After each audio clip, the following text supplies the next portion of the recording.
प्यारे दर्शकगण, आप सभी का हम स्वागत करते हैं इस विशेष कार्यक्रम में। कार्यक्रम का नाम है दर्शन।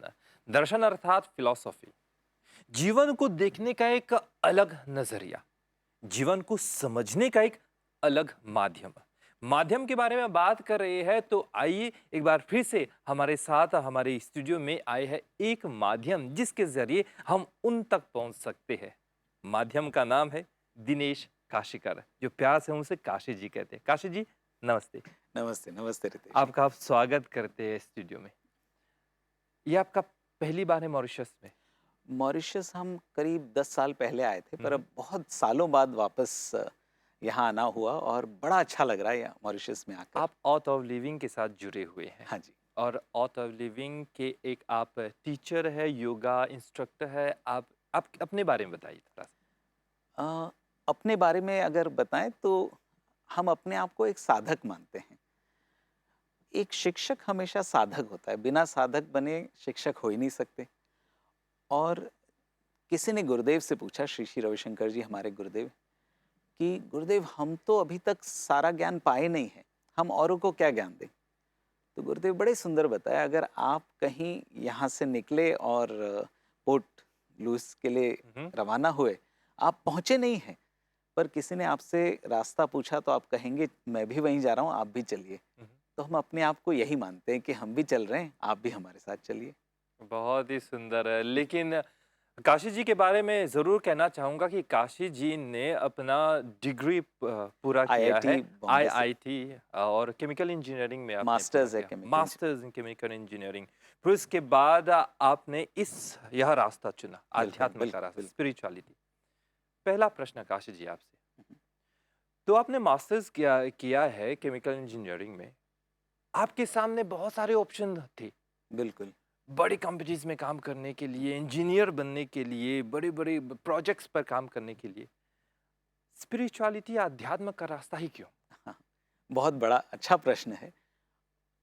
हम सबके जीवन में कभी न कभी ये क्षण तो आया ही है कि हम एक सूर्यास्त को देख रहे हैं और सोचते हैं कि यार जीवन का उद्देश्य क्या है? मैं कर क्या रहा हूँ? माजरा क्या है? तो हम भी कई बार ये सोचते थे कि करना क्या है? आईआईटी में आ गए, आई इंडिया का premier college, theatre, I was part of the theatre group, football खेलते थे आईआईटी के लिए, सब कुछ किया, एकेडमिक सब कुछ करके हॉस्टल के जीसेक बने, सब कुछ करके लगा यार इतना नहीं, जीवन में और कुछ है। और जब अपने गुरु से हम मिले, उस समय ऐसा परिवर्तन आया कि जो नज़र बाहर की ओर चल रहा था, वो अंदर की ओर आने लगा। ये बात 1995 की थी। 1995 में ये हुआ था। और उस समय हमने सोचा अगर एक चीज़ बाकी सब चीज़ को ठीक कर सकती है। हमने देखा जब हम ध्यान करने लगे, अध्यात्म में उतरने लगे, तो हमारे रिलेशनशिप बेटर होने लगे, औरों के साथ संबंध बढ़िया हुआ, फुटबॉल अच्छे खेलने लगे, रिफ्लेक्सेस इम्प्रूव हुए, मन टिकने लगा। तो हमने देखा कि जीवन का पूरा सार अपने भीतर है, बाहर नहीं है। और तब लगा कि भाई आईआईटी से कभी भी कमा लेंगे, पर हमारे सामने एक विकल्प था। या तो हम वो कर सकते थे जो हम चाहते थे, या वो कर सकते थे जो हमसे लोग चाहते थे। तो हमने सोचा जो हम सच में चाहते हैं, चलो उसमें 1 साल तो बिता देते हैं। जब इसमें उतरे तो लगा यही करना है। दर्शकगण, आप लोगों को बताएं कि हमारे स्टूडियो में आज जैसे कह सकते हैं एक जलाशय आया है। तो चलिए हम अपने छोटे से पात्र को लेकर थोड़े से पानी हम भर लेते हैं। आज का हमारा कार्यक्रम हमारे यूथ, हमारे नौजवानों पर है। स्पिरिचुअलिटी एंड यूथ, अध्यात्म और हमारे नौजवान। शुरुआत करते हैं इस प्रश्न के साथ। हमारे नौजवान जो है बहुत कैरियर ओरिएंटेड होते हैं, मतलब जीवन में कुछ करना है, आगे बढ़ना है, कुछ बनना है। बिल्कुल। तो अपने लक्ष्य, अपने गोल को हम चूज कैसे करें? पहले तो ये समझे, ये शब्द ही नौजवान, नव जवान, माने जो जवान है वो हमेशा नवनीत है, नया है। हम्म। और अब जो वृद्ध हो गए हैं उनमें एक ठहराव आ गई है, पर नौजवान है जो चुनौती लेने के लिए तैयार है, कहीं आगे बढ़ने के लिए तैयार है, एक उत्साह है जीवन में। तो जब उत्साह होता है तो ऊर्जा तो होती है। वही पानी जब दो किनारों के बीच में हो तो उसे नदी कहते हैं, हम्म, और उससे फिर खेत को सींच सकते हैं, सब कुछ हो सकता है। पर वही पानी अगर वो दोनों किनारों से बाहर आ गया तो उसे बाढ़ कहते हैं, और वही उपद्रव भी करता है। हम्म, तो यही उत्साह जो है हमारे भीतर, जब उसको सही लक्ष्य नहीं मिलता, तब उपद्रव वहीं से शुरू होता है। ऊर्जा तो है, और आज के जीवन में क्योंकि इतना कुछ हम कंज्यूम कर रहे हैं। एक ज़माना था जहाँ इंटरनेट नहीं था, टीवी नहीं थी, और हमारे अंदर जो हम इनपुट लेते थे वो बहुत कम था। पर आज हमारे मन पर इतना प्रभाव पड़ रहा है, तो इतने प्रभाव पड़ने पर यदि सही दिशा न मिले तो वही उपद्रव का कारण बन सकता है। और इसीलिए ये प्रश्न बड़ा ज़रूरी है कि हम अपना उद्देश्य कैसे चुनें। तो गुरुदेव कहते हैं कि पहले ये देखो कि उद्देश्य क्या नहीं है। क्या आपके जीवन का लक्ष्य गुस्सा है? हम्म, क्या आपके जीवन का लक्ष्य दुख है? ये देखते जाओगे तो अपने आप समझ में आता है कि आगे बढ़ना ही हमारे जीवन का लक्ष्य है। और जब ये प्रश्न खत्म हो जाता है तो नौजवानी खत्म हो जाती है। जब तक प्रश्न रहता है मुझे क्या करना है, तब उत्साह बनी रहती है। आप देखो, यदि प्रश्न बना रहता है तो रात को नींद नहीं आती। हम्म, जब प्रश्न विलीन हुआ तभी तो नींद आती है। तो जीवन में ये प्रश्न बनाए रखना बड़ा जरूरी है।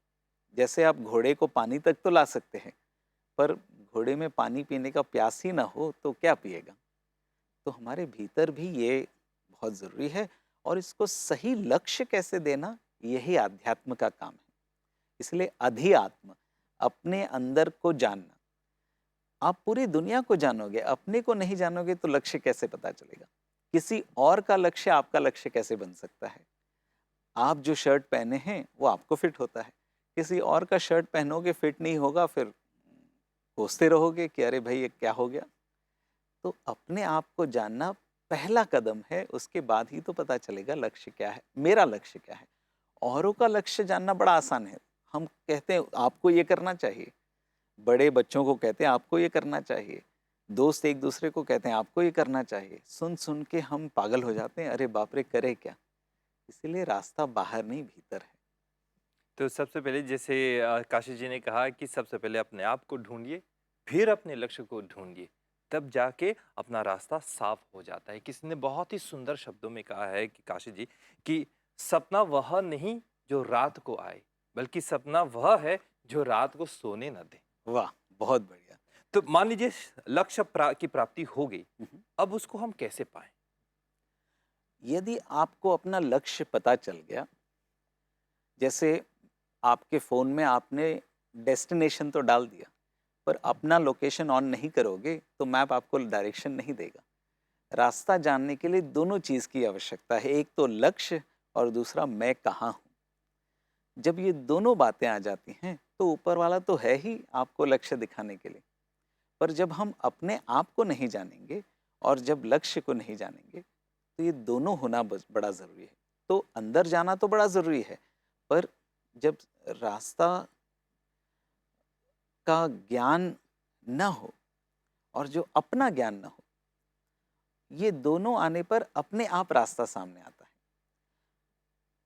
अब अ, रास्ता तो पता है, पर जब तक आप गाड़ी चलाओगे नहीं तो लक्ष्य तक नहीं पहुंचोगे।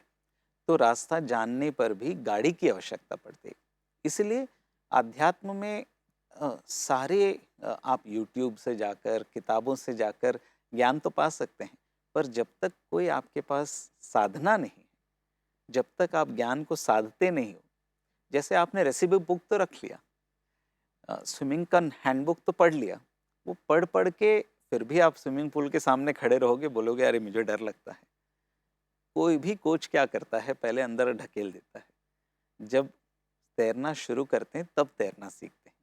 तो इसलिए गुरु का होना बड़ा आवश्यक है, बिन गुरु ज्ञान नहीं। और इसलिए हर क्षेत्र में आप देखो, हम कहीं ना कहीं सीखते हैं। साइकिल भी चलाना हो तो किसी को देखकर सीखे थे। तो जीवन में गुरु का होना बड़ा आवश्यक है। वो गुरु व्यक्ति हो सकते हैं, परिस्थिति हो सकते हैं, हम सभी जगह से सीखते हैं। गुरु मात्र पिता, गुरु बंधु सखा कर। तो हमारे माता पिता हमारे पहले गुरु हैं। बोलना नहीं आया तभी से हम सीख रहे हैं अपने माता पिता से, पर वो हमें एक लेवल तक ले जा सकते हैं। फिर स्कूल जाते हैं, वहाँ से सीखते हैं। ऐसे ही दुनिया के हर पहलू के लिए कोई ना कोई हमें सिखाता है। अपने बारे में जानने के लिए इसलिए तो गुरु की आवश्यकता पड़ती है। तो मान लो आप जिम गए और आपने दाएं हाथ और दाएं पैर से एक्सरसाइज किया और बाएं हाथ और बाएं पैर को छोड़ दिया। किसी ने आपको कहा आप बस पूरी उम्र सिर्फ दाएं पैर से ही चलेंगे, बाएं पैर का उपयोग नहीं करेंगे। आप कहोगे अरे ये तो बुद्धिमत्ता है नहीं, हम्म, दोनों है, दोनों अच्छे से करो तभी तो आप चल पाओगे, दौड़ पाओगे। पर हम जीवन में यही करते हैं, बाहर का ज्ञान तो प्राप्त कर लेते हैं, जब अंदर का ज्ञान भी प्राप्त करेंगे तब बैलेंस बनने लगता है और तब हम अपना लक्ष्य को जाने के लिए हथियार उपयोग करने लगते हैं। सो अब कहने का मतलब ये है कि एक तो जानना लक्ष्य क्या है, फिर सही टूल। जैसे हमें पता है टायर कैसे चेंज किया जाता है, पर आपके पास वो सही स्पैनर नहीं होगा, एक साइज भी बड़ा होगा तो बड़ा मुश्किल हो जाता है। तो सही साइज का स्पैनर हो, आपको जो फिट हो वो स्पैनर हो, आपके लिए जो चले वो टेक्निक हो, तो फिर रास्ता बड़ा आसान हो जाता यानी कि बहुत ही एक शॉर्टकट की तरह हम कह सकते हैं कि जीवन में गुरु का होना है। बड़ा बहुत आवश्यक। ही जरूरी है। बिल्कुल। तो लक्ष्य की प्राप्ति हो गई, गुरु की प्राप्ति भी हो गई, लेकिन मार्ग में बहुत सारी रुकावटें हैं, बिल्कुल। बहुत सारे हर्डल्स है, हम्म, उलझने हैं, स्ट्रेस है। हम्म। इन सब को हम कैसे दूर करें, कि सब को हम कैसे मैनेज करें? बहुत अच्छी बात कही आपने। जब हम मूवी देखने जाते हैं तो पीठ कभी दर्द नहीं करता, पर ध्यान करने बैठते हैं तो पीठ दर्द करता है। हाँ, बिल्कुल। तभी तो भूख लगती है, तभी सब बिल्कुल। कुछ लगता है। नॉवल पढ़ना हो तो पूरा कवर से कवर तक हैरी पॉटर पूरा पढ़ लेंगे, हाँ, पर योग वशिष्ठ उठाओ तो लगता है अरे एक पन्ने में बहुत हो गया, गीता छोड़ दो, नींद भी आने लगती नींद आने है। लगती है। तो ये पतंजलि योग सूत्र में पतंजलि महर्षि बताते हैं 9 प्रकार की बाधाएं आती हैं जीवन में, और ये स्वाभाविक है, योग के पथ पर ही आते हैं। अच्छा करने जाओ तभी मन विफल होने लगता है, गलत करने जाओ तो कभी मन रोकता नहीं, टोकता नहीं। तो बाधाओं का होना स्वाभाविक है। जैसे खंबा जब हम गाड़ते हैं तो उसको थोड़ा सा हिला के देखते हैं ठीक से गढ़ा है या नहीं। तो ये अस्तित्व भी हमको हिला के देखता है कि सही गढ़ा है या नहीं। तो जब बाधा आती है वहीं पर हमारा ग्रोथ भी होता है। जैसे जिम में जाकर वेट उठाते हैं तभी मसल बढ़ता है। कोई भी सीढ़ी ये नहीं कहती कि आप इससे ऊपर जाओ या नीचे जाओ, सीढ़ी तो सीढ़ी है। हम तय करते हैं ये सीढ़ी के द्वारा हम ऊपर चढ़ेंगे या इसी से नीचे आएंगे। ऐसे ही हर परिस्थिति बाधा भी हो सकती है और वही अपॉर्चुनिटी भी हो सकती है। तो हर बाधा को जब हम अपॉर्चुनिटी बना देते हैं तो वही चीज़ हमें मदद करती है ऊपर उठने में। जैसे मान लो कोई हमारे सामने आकर भला बुरा कह देता है, वो पकड़कर हम दुखी हो सकते हैं, या फिर उससे हम अपना आत्मबल बढ़ाकर, तभी हमें पता चलता है हम साधना कर रहे हैं, उसका कुछ असर भी तो हो रहा है। तो कोई भी बाधा ऐसी नहीं है जो एक चुनौती नहीं बन सकती, और हर चुनौती उस युवा होने का लक्षण ही ये है कि हम चुनौती के लिए तैयार हैं। और युवा होन जब युवा यौवन खत्म हो जाता है तभी हम कहते हैं चुनौती से हम लड़ना नहीं चाहते। तो वृद्धावस्था का लक्षण यह है कि चुनौती को हम छोड़ देते हैं, और यौवन का लक्षण ही यह है कि चुनौती को और स्वीकार करते हैं। हर युवक यही कहता है अरे आन दो। तो अध्यात्म में भी इसलिए प्रभु हमारे सामने चुनौती रखते हैं। यदि राजा हरिश्चंद्र के सामने वो चुनौती ना होती तो वो सत्यवादी हरिश्चंद्र कहलाते ही नहीं। बिल्कुल। पांडवों के सामने चुनौती ना होती तो वो कहानी क्या रह जाता। अगर राम जी वनवास न जाते तो रामायण होता ही नहीं, मर्यादा नहीं कहलाती। मर्यादा नहीं कहलाती। तो इस तरह से देखा जाए हमारे जीवन में चुनौती आना या बाधा आना कोई बड़ी बात, इनफैक्ट प्रभु हमें इतना चाहते हैं इसलिए हमारे जीवन में बाधा देते हैं। इसलिए गणेश जी को विघ्नेश्वर कहा है। हम्म, विघ्न का मतलब है बाधा, और ईश्वर माने जो विघ्न के ईश्वर हैं वो विघ्नेश्वर हैं। तो गणेश जी ही बाधा देते हैं। जब रावण आत्मलिंग लेकर चले थे कैलाश से, तो गणेश जी आ गए बीच में रास्ता रोकने, और उनके रास्ते रोकने से जगत का कल्याण हुआ। तो जब हम बाधा को गणेश जी का प्रसाद मानते हैं, तो वही चीज हमें आगे की ओर अग्रसर करती है। तो इसलिए, और ये कब होगा, जब हमारे भीतर ऊर्जा होगी, तभी हमें ये दृष्टिकोण पैदा हो। और इसलिए सुदर्शन, सही दर्शन हो, ऐसे प्रोग्राम देखो तो फिर बात बिल्कुल बन जाती है। बिल्कुल। यानी कि आपके कहने का मतलब है कि बाधा बाधा नहीं होती, बल्कि अपॉर्चुनिटीज होते हैं बिल्कुल। अपनी ग्रोथ के लिए, इंटरनल ग्रोथ या फिर कोई किसी भी प्रकार की ग्रोथ। चलिए, आज के ज़माने के बारे में बात करते हैं। आज के ज़माने में हम एक 2024 में जी रहे हैं, जहाँ पे टेक्नोलॉजी का बोलबाला है, जहाँ देखो तो स्मार्टफ़ोन, सब कुछ स्मार्ट हो गई है। बिल्कुल, बस बुद्धि थोड़ी-सी कम हो गई है मज़ाक में। लेकिन सीरियसली यहाँ पे एक प्रश्न आता है कि अगर हम इन्फॉर्मेशन की दुनिया में जी रहे हैं, सुबह उठते हैं तो टिंग यहाँ पे एक इन्फॉर्मेशन आ गया, तो इन्फॉर्मेशन से घिरी हुई है, लेकिन फोकस नहीं कर पा रहे हैं। तो हाउ टू स्टे फोकस, हम अपने मन को केंद्रित कैसे करें? मन जो है ये शरीर और श्वास से कनेक्टेड है। आजकल वैज्ञानिक भी कहते हैं हमारे आधे से ज़्यादा बीमारी साइकोसोमैटिक है। शरीर का असर मन पर होता है, मन का असर शरीर पर होता है, और ये दोनों श्वास से नियंत्रित होते हैं। इसलिए कहते हैं गुस्सा आए तो 10 लंबी श्वास लो। हम्म, आप देखोगे आप गुस्सा हो गए तो आपकी श्वास अलग लय में चलती है। जब आप थक जाते हैं, हाँ, एक्सलेशन इज मोर। उत्साह आता है, इनहेलेशन इज मोर। तो इस तरह से सांस के लय के साथ मन बड़ा जुड़ा हुआ है, और जब सांस के लय को हम पकड़ते हैं तो मन को पकड़ सकते हैं। जब पतंग उड़ाना हो तो पतंग को पकड़े रखोगे तो पतंग कभी ऊपर नहीं हवा में उड़ता। चलेगा ही हम्म, नहीं। डोर पर जितना आपका नियंत्रण है, पतंग उतना अच्छा उड़ता है। तो डोर श्वास है और पतंग मन है। मन को ऊपर उठाना है तो श्वास की आवश्यकता पड़ती है। इसलिए अगर रामायण की आध्यात्मिकता देखें तो श्री राम आत्मा है और सीता मन है। जब रावण रूपी अहंकार सीता को हर लेता है तो राम स्वयं नहीं कर पाते, वो हनुमान का सहारा लेते हैं, और हनुमान जी उनको सहाय करते हैं, तब सीता वापस आती है।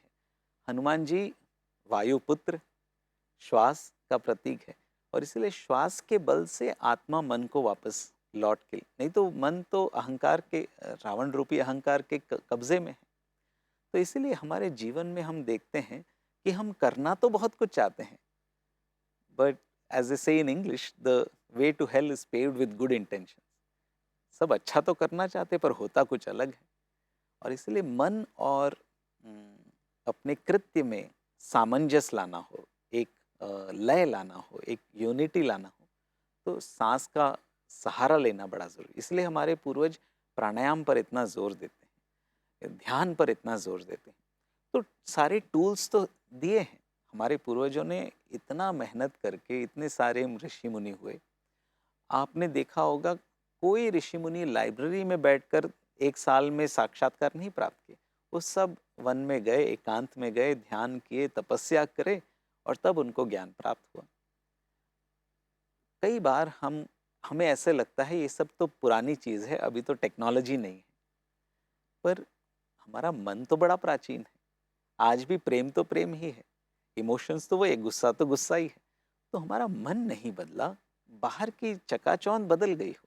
इसलिए वो पुरानी जो टेक्निक्स हैं, जैसे हम अक्सर ये कहते हैं कि एक समय ऐसे था जहाँ पूरी दुनिया में ज्ञान पर जैसे भारत में ज्ञान पर आधारित था, the economy was based on knowledge.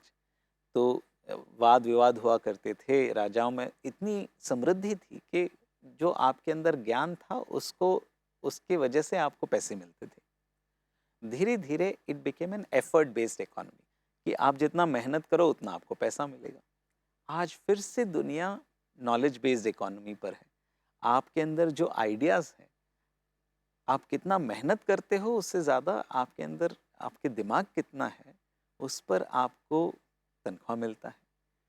तो क्योंकि आज दुनिया वापस उसी जगह पर लौट आई है, इसलिए उन दिनों में जो टेक्निक्स चलते थे आज फिर से लौट कर आए, इसलिए आज पूरी दुनिया में ध्यान, योग, हमारी संस्कृति, लोग फिर से बात करने लगे। So I feel we have all the tools, we just have to rediscover them and utilize them. Does it make sense? बहुत ही सुंदर, बहुत ही सुंदर। वाक़ई जीवन को एक अलग नज़रिए से देखने का मौका मिल रहा है, दर्शन प्राप्त हो रही है। बहुत ही सुंदर काशी जी। बस एक और प्रश्न के साथ हम आगे बढ़ना चाहेंगे। आज के जीवन में बहुत सारी कुरीतियाँ हैं, बहुत सारे ऐसे सोशल बीमारियाँ हैं, जैसे ड्रग्स एंड ऑल। तो उन सब से हम कैसे बचें, या फिर जो नौजवान लोग इसमें पड़ गए हैं, इन सब से कैसे निकले? क्या आध्यात्म में कोई समाधान है? बिल्कुल। हम दुनिया भर में आर्ट ऑफ लिविंग के द्वारा बहुत कुछ इस तरह से कर रहे हैं।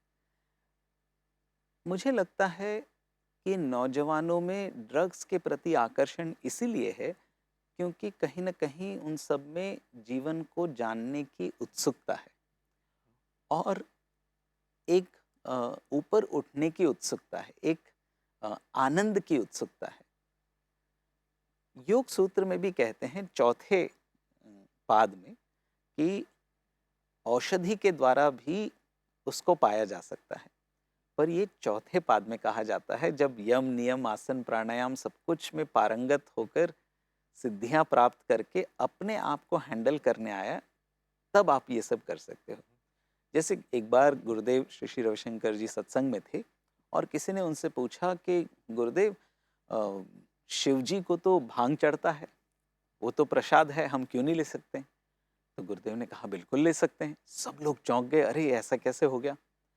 तो गुरुदेव ने कहा शिव जी की तरह आप भी विष को गले तक रोक पाओगे तो करो, तो जब तक शिव ना बनो तब तक वो सब मत करो जो शिव करते हैं। जैसे अगर कोई एक कार को उठाता है, कोई बॉडी बिल्डर है, वो दिखा, उनके पास शक्ति है, वो करता है, आप भी करने जाओगे आप ढस जाओगे। तो अवश्य आप कर सकते हो, पर पहले उसके काबिल बन जाओ, और वो काबिल बनने के लिए ये रास्ता ये है। सो इसलिए अक्सर मुझे लगता है कि युवाओं में पाने की तो उत्सुकता है पर राह भटक गया है, और वो जो तत्व जिसको पाना चाहते हैं वो भीतर है। Whatever high you are getting, जो भी आपको उससे आनंद, कहीं कुछ प्राप्ति हो रही है, वो तो भीतर हो रही है। हम एक चॉकलेट खाते हैं, वो हमें लगता है चॉकलेट में आनंद है, पर आप 500 चॉकलेट खाओ, 5 आप कहोगे नहीं और नहीं खाना। तो आनंद तो भीतर थी, चॉकलेट में थोड़ी न थी। पर लोगों को लगता है कि ये ड्रग्स करने से, ये सब करने से कुछ हाई मिल रहा है। हम ये कहते हैं कि उसका एक ऑल्टरनेटिव है। जब बच्चे के हाथ में चाकू है और आप उससे छीनना जाओगे, बच्चा तो और खींचेगा और अपने आप को हर्ट करेगा। जब तक आप उसको कोई चॉकलेट दिखाते नहीं हो, तब तक वो चाकू छोड़ने के लिए तैयार नहीं होता। आर्ट ऑफ लिविंग वो चॉकलेट दिखाता है, आध्यात्म वो चॉकलेट दिखाता है। कहीं जब हम अपने अंदर के रस को जानने लगते हैं तो बाहर का रस फीका लगने लगता बहुत ही सुंदर काशी, बहुत ही सुंदर। कार्यक्रम के अंत तक तो पहुंच गए हैं, है। लेकिन जाने से पहले एक आखिरी प्रश्न आपसे। हमारे नौजवानों की जिंदगी में मेडिटेशन का क्या महत्व है? मुझे लगता है कि आज के नौजवान को मेडिटेशन और भी ज़्यादा यूज़फुल है। क्यों? क्योंकि आज हमारे मन में इतना ज़्यादा प्रभाव पड़ने लगा है कि जब ज़्यादा खिंचाव होता है, तब विश्राम के लिए और ज़्यादा अच्छे टूल्स की ज़रूरत पड़ती है। So I really feel everyone should meditate. Don't take my word for it. मैं कह रहा हूँ इसलिए नहीं, आप खुद करके देखो और फिर आप डिसाइड करो। तो हम कभी किसी के ऊपर थोपना नहीं चाहते, पर ये ज़रूर कहते हैं जब तक गुलाब जामुन टेस्ट नहीं करोगे तो स्वाद कैसे जानोगे। बिल्कुल, बहुत ही सुंदर, बहुत ही सुंदर। वैराग्य का एक ऐसा माहौल छा गया है, लेकिन जैसे ही कार्यक्रम खत्म हो जाएगा, फिर से हम उसी जीवन में चले जाएँगे। एक बार फिर से आपके दिए हुए ज्ञान को किस तरह से प्राप्त किया जा सकता है? कार्यक्रम तो हम देख लेंगे, हम्म, कार्यक्रम तो खत्म हो जाएगा, लेकिन आप तक पहुंचने के लिए, आपके दिए हुए ज्ञान तक पहुंचने के लिए मार्ग क्या है? हम तो ये कहते हैं, इसीलिए गुरुदेव ने ये पूरी संस्था बनाई है। इतना सुंदर ज्ञान है, ये सब तक पहुँचे। और आर्ट ऑफ लिविंग संस्था आश्रम मॉरिशस में कई सालों से 96 से स्थापित हुई है, और वोटन में हमारा सेंटर है। आप अवश्य आइए, यहाँ पर हमारे कोर्सेज चलते रहते हैं, युवाओं के लिए खास प्रोग्राम बनाते हैं। और आप जैसे अ, आध्यात्मिक लोगों का संगत, आई थिंक आपके होने से बहुत सारे युवाओं को बहुत प्रेरणा मिलता है। आप भी आइए, and I am sure I invite all of the youth of, in fact everyone who is young at heart, आप सब आइए। All of this knowledge is for you. हम रख कर क्या करेंगे? ज्ञान बांटने में बढ़ता है। तो ये सब हम सब इसका सेवन करें और इसका लाभ लें। आज हमारे स्टूडियो में आए हैं दिनेश काशीकर, जो प्यार से हम उसे काशी जी कहते हैं। वाकई काशी जैसे धाम में पहुंच गए हैं हम। आध्यात्म का एक माहौल छा गया है। काशी जी, बहुत बहुत धन्यवाद इस मुलाकात के लिए। Thank you so much. Thank you Ritesh, जय गुरुदेव।